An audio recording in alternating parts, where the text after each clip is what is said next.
We thank you so much for staying on this channel. This is Law School Made Easy at Law School Made Easy 256. We want to appreciate you for subscribing and sharing and liking our videos.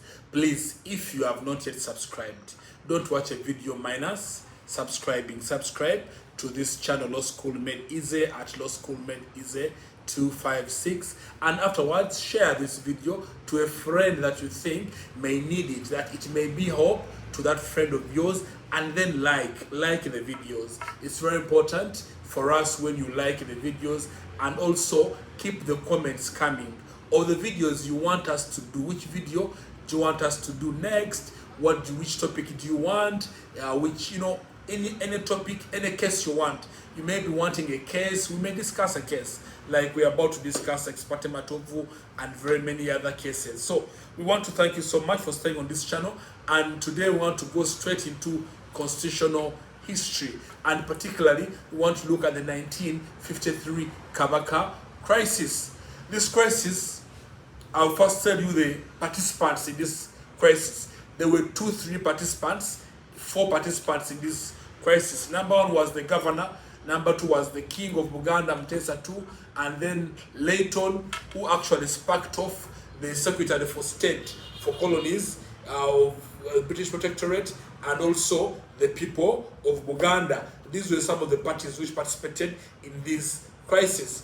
But important to note is that Uganda is a very peaceful country, that even throughout these protests there was no killings.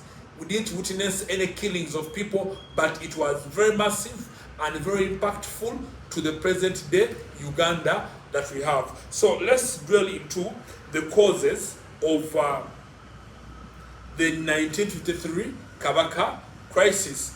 But very important to note before is that in 1952 there was an introduction of a new governor in the names of Sir Andrew Cohen. I know you remember very well in 1920 Ordnance Council, the position of commissioner had changed and been elevated to a governor. Now we have a governor who is in charge of Uganda. Now, when Cohen came, he had instructions to prepare Uganda for independence. His instructions were go and prepare them for independence, such that when we leave the country in safe hands. A thing he tried to do, but of course, when you come to do new things, you have so many challenges. But let's dwell into the causes of the 1953 to 1955 Kabaka crisis. Number 1, the speech made by Sir Olive Layton, that was the Secretary for State for Colonies for England.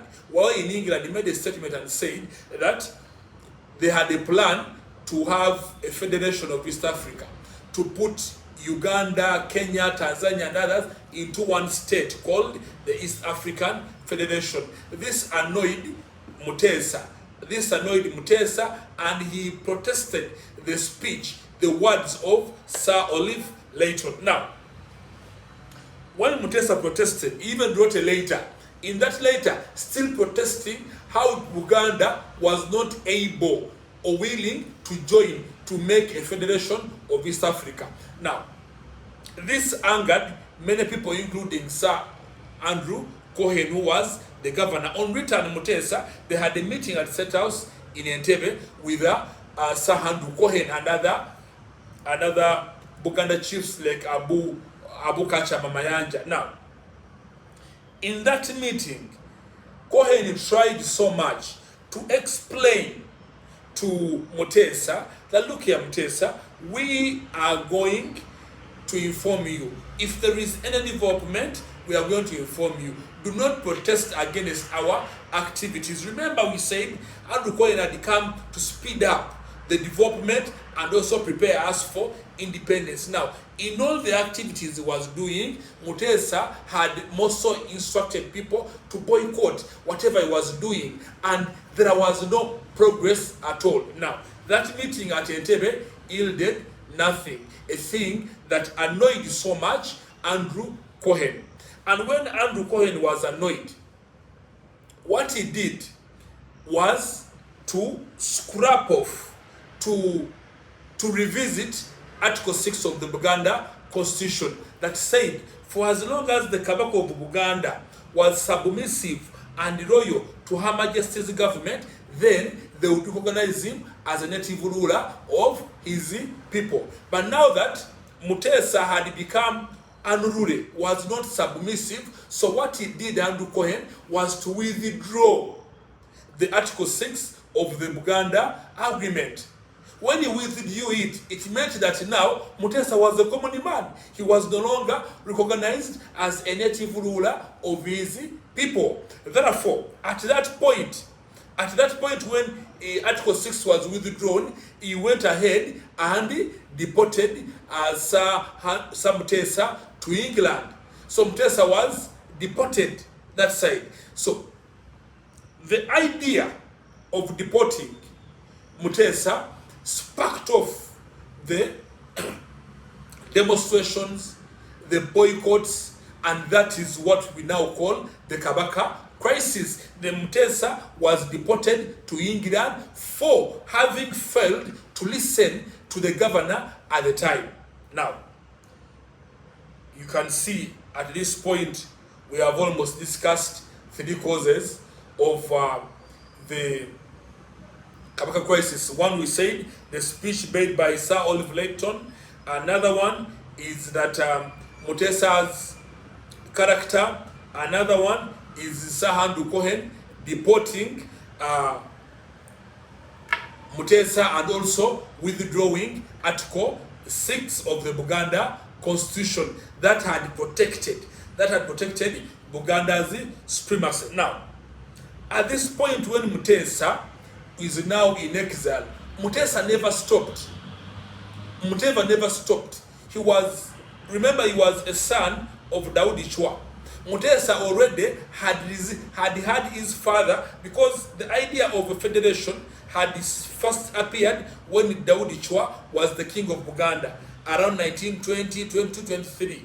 Now, when it appeared, Mutesa was a very young man and he saw his father resisting it. So there's a school of thought that his resistance originated away from when his father was still alive. So Mutesa continued, because remember, Buganda is supreme. And remember, Article 3 of the Buganda Agreement had said that the British had said that they are going to make Buganda to be on the equal footing, equal levels with all the other provinces, a thing which Buganda did not want, did not appreciate at any one moment. Therefore, Mutesa continued to resist, and one of the notable things were the members who were supposed to go to the Luchiko. After deporting the Kabaka, Andrew Cohen thought things would be very smooth for him. He now went and approached a few Luchiko members, requesting them to appoint somebody who would represent Buganda in the Luchiko, a thing that all members, the Buganda chiefs, refused to do, telling him, we can only do that if you communicate to our boss, who is now in exile. So, at that point, Sir Andrew Cohen knew that things were not easy for him. Therefore, while Mutesa was in exile, Andrew Cohen tried to reach out and talk to the members who had stayed here. And eventually, Andrew Cohen decided to have talks with these people. Now, why is Andrew deciding to have talks with the Baganda? Number one, the increased nationalism. That the Baganda, their nationalism had increased, had raised from people like Ben Chiwanuka at the time, Abuka Chama Mayanja, people who were there, the Baganda chiefs, and were very strong, literate, and they were trying to sensitize their people about the need of being as a country, about the need to improve their lives, about the need of sending away the whites from our country. Now, the rise of nationalism compelled Andrew Cohen, because demonstrations were all over, boycotts of all his activities, meaning that his activities were at a standstill. There was no business moving at the time. So he now decided to institute a committee to see how they would bring back Mutesa. But even before bringing back Mutesa, another very pertinent point which emerged was Buganda wanting to secede, to break away from Uganda. That Buganda looked at itself as a very special province, a very special area that would manage its own affairs without anyone else interfering. So the idea of breaking away did not go well with Shahandu Cohen. And his point was, why do you break away? Let us put this country together without anybody seceding or breaking away. Therefore, another very important point apart from nationalism was the need of Buganda to break away and form their own country.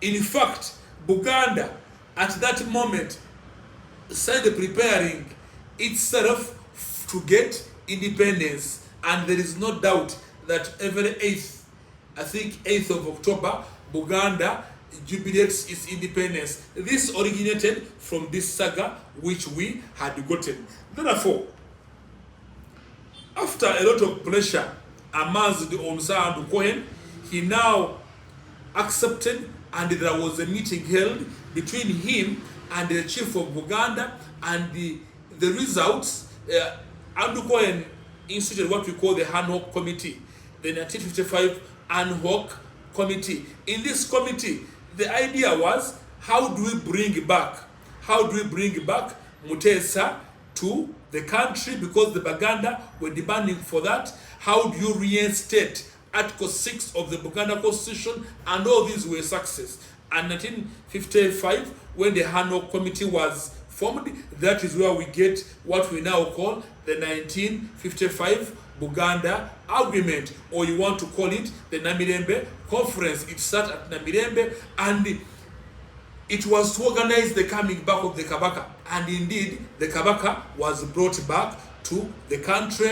Article 6 of the Buganda Agreement was reinstated, and so many things emerged. So, in a nutshell, those are some of the causes and the story around the 1955 Kabaka crisis. We said that the Buganda wanting to break away as one of the reasons, nationalism of the Baganda, able leader like Abu Kachama and the Beni Chiwanuka, the character of Mutesa, the character of Shahandu Cohen, the deportation of the Kabaka, all those, and the withdrawal of Article 6 of the Buganda Agreement were some of the causes of the 1953 to 55 Kabaka crisis that culminated into the 1955 Buganda Agreement, which others call the Namirembe Conference, or the results of the Ad hoc Committee. We thank you so much. Subscribe,